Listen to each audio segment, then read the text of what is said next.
But so what do you do at Complex now? So after they shut down the New York office, They got absorbed by BuzzFeed or bought by BuzzFeed. I moved over to Complex. So I started working at Complex right after I left Revolt TV. And like I said, I would have never had those opportunities if it wasn't for Diddy. So it's hard for me to see all of this stuff because obviously, you know, it's all in the media and stuff like that. But I'd be like, he gave me the opportunity. African, chubby, dark-skinned African girl from the north side of Chicago. He gave me the opportunity to make something bigger, and I did that. And so I moved over to Complex, and I've been there for 5 years. It's gonna be 5 years in January. What's the state of Complex? See, and I can't really speak too much on that because I'm still there. Yeah. So I can't really speak too much. Yeah, I don't want to get you in trouble, so I won't get into it. But it doesn't seem like things are at the best stage that they've ever been in. But we're kind of seeing that's just a reality check for media, is that you can't just cut huge fucking checks to all these different people and put shows together and put it on YouTube and have it be a successful business model. Yeah, well, what I can say, I've been there. I've been there for 5 years. I do the news, so like the social media, the news page, Complex News.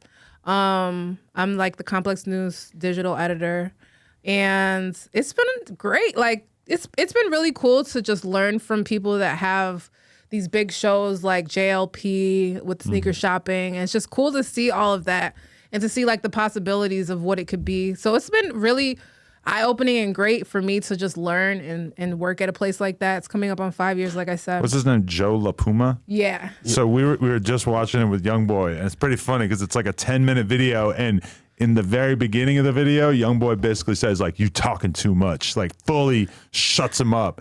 And then by the end of it, he's fucking with him, and he's like, "You're the only person I ever watch me record like this." It's fucking kind of weird. And he's like one of the hardest working people in the business. Really? Yeah. They got to be constantly moving around to get the content for shows like that, huh? Yes. That's one thing like Sean Evans told me. He's like, the hot one. It's like for him, it's not like me where I can interview a million different people in a week. It's like, no, they are off and hunting down the celebrities that they want because they only really fuck with like huge stars. Yeah, I would definitely say it's been continuous steps up. Like watching them, they operate on a higher level, like big stars, big budgets.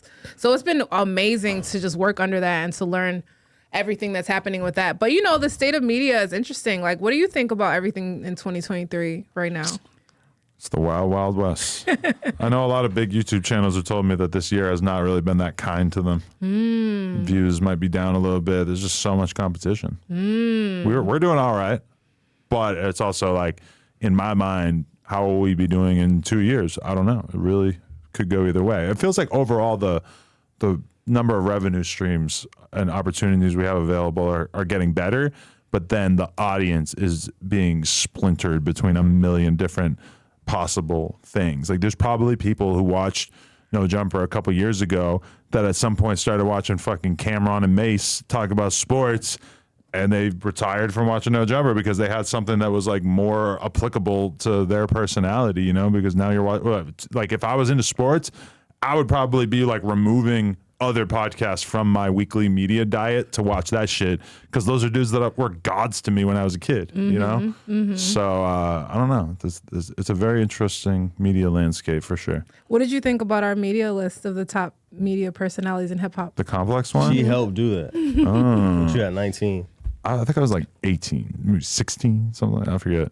I don't know. It was all right. we just went over 19. it. Oh, okay. It was 19. Was it 19? Okay. Dude, but Adam, you're very important. Like, and nobody wants to I told her acknowledge that list that. was capped, though. Well, you know, it's always drama. Yeah. Like, they try to mix it up and make it drama, but I will feel say like there were some people above me on that list that it is unthinkable to suggest that they are more important than me.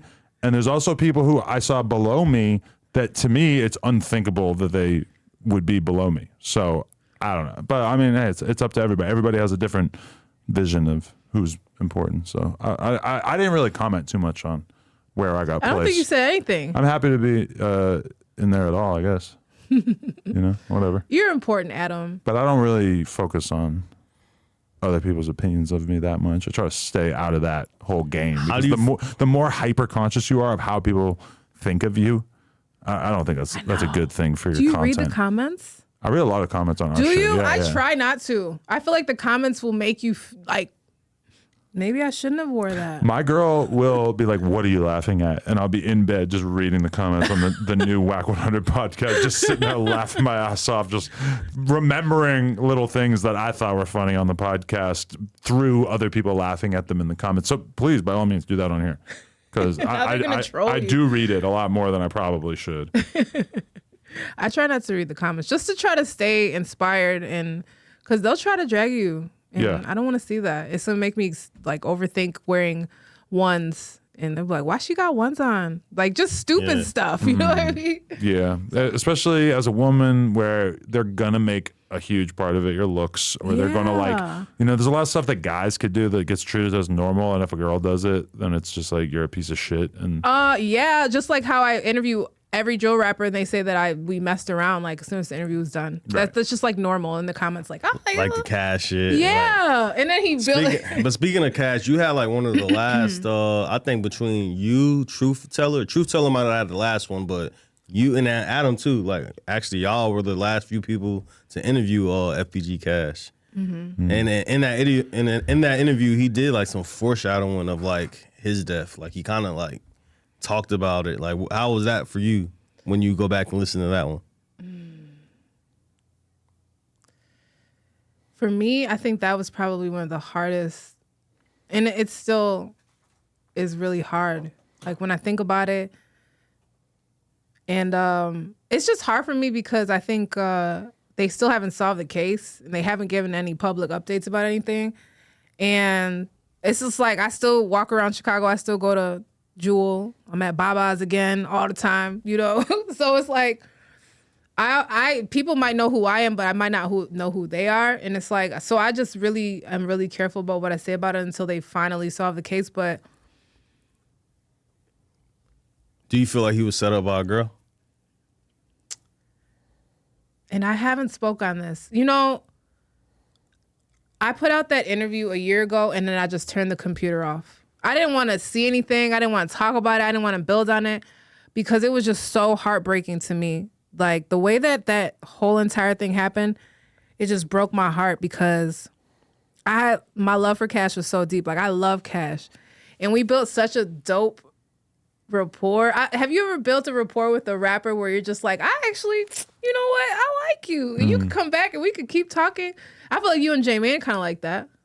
Fuck him. Really? No, I'm just kidding. But yeah, for sure. Like there'll be times where you're like, oh, I thought I was just going to be interviewing you, but it kind of feels like we're friends now. Yeah. Maybe we should work on this. That's exactly what happened with me and Cash. So we just started being friends, and we started making a lot of content together. We did a lot of interviews, and right before he died, so we actually did this really long podcast of like 2 hours where we were just in Chicago talking and laughing. We talked till the camera died. Like it was just amazing. And long story short, the camera guy ended up losing the footage. The worst thing ever. Listen, but long story short, the good thing is we recorded the audio separate. Do you record your audio separate from your camera? Well, actually, yeah, we do. Oh, so that's why I got the video out with the audio, because I heard that one too. That's why we have the audio, but we don't have the video. The camera guy ended up, I guess, dropping his hard drive, and he lost the whole interview. But we had the audio separate. I had the audio. So I'm like, So I tell Cash, like, da, da, da, da. He was like, is this the ops? I'm like, no, it's not. It's just a camera guy. He lost it. He was like, it's fine. He's like, I'm going to LA. I'm shooting this video with Ruger. Come with me to LA. Let's do some more content. I'm like, cool. Let's do a day in the life. So we and him were planning all this content that we're going to do. And so I went to LA, and this dude just signed a deal. We're going to talk about that because he came here. And I want to get your opinion on that. But he just signed a deal. He picked me up from LAX in a baby blue McLaren.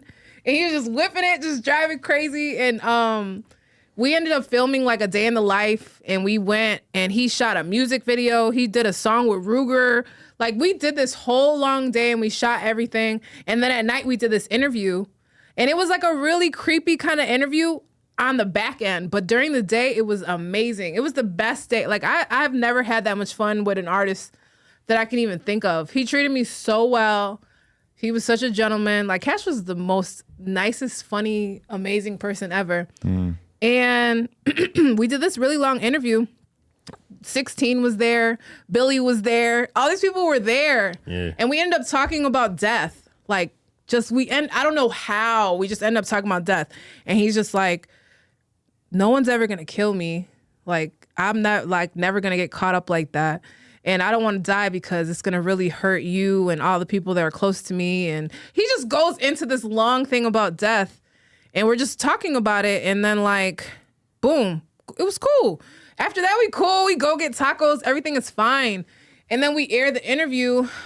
And this was maybe, when I put the interview out, maybe it was like 3 days before he got killed. So we were in LA.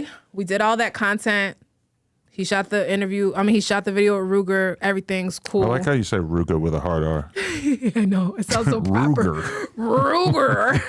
I sound so proper with it, right? Yeah. So we did all of that, and then we ended up parting ways. And mind you, the whole time that we were in LA, Rap-A-Lot was with us. Yeah. I never met these guys before, and I still haven't seen them to this day. It was just some guys from Rap-A-Lot that were just with us. I don't know. And you kind of can see in the interview, they're in the background. And a lot of people in the comments are like, who are these people in the background? It's just some people for Rap-A-Lot. So he ends up going to Texas with the Rap-A-Lot people, and I go back to New York.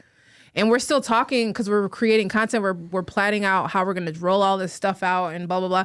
And then mind you, me and Cash were like this, like, for some reason, like I said, you just ended up building certain relationships with certain artists and you guys just become really close friends. We would be sending memes to each other all day, just laughing about stuff. Cash was so funny.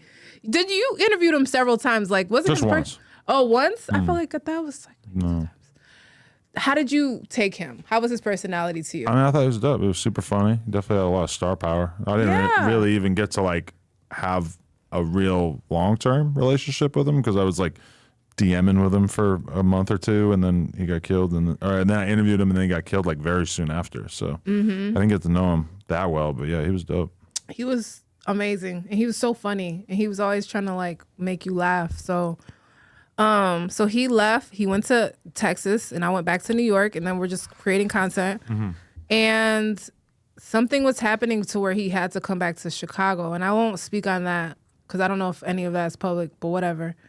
So he came back to Chicago, and I was still talking. We were still talking, and that night that he got killed, he called me, and I was sleeping. So it's like, you see a call, but you're like tired and you're asleep. And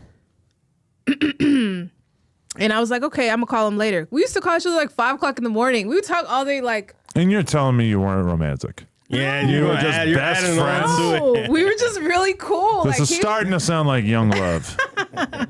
No, we were really cool. Like, I love Cash. It's hard to explain. He was the type of person that looked out for you. So it was like he looked out for me so much as soon as we met, and I didn't even know him for that long, but it was kind of those things where you meet somebody and y'all just become like this, like quick. And he just looked out for me so much. He introduced me to so many people. He introduced me to 16. Like, I didn't know any of these people before. He introduced me to Van Lathan. I didn't know any of these. He just was like, as soon as we became connected, he was like, "You're young Oprah. I'm gonna do this." And he was just like, I did think at a certain moment, damn, you do kind of look like a young Oprah. just with a bigger ass though. I haven't seen you standing up. Okay, but, should I stand up? No. They're gonna put you in a different box if you stand Let me up on the not. pod. Actually, yeah. cut that out. No, Take okay. that down. No, I'm just like.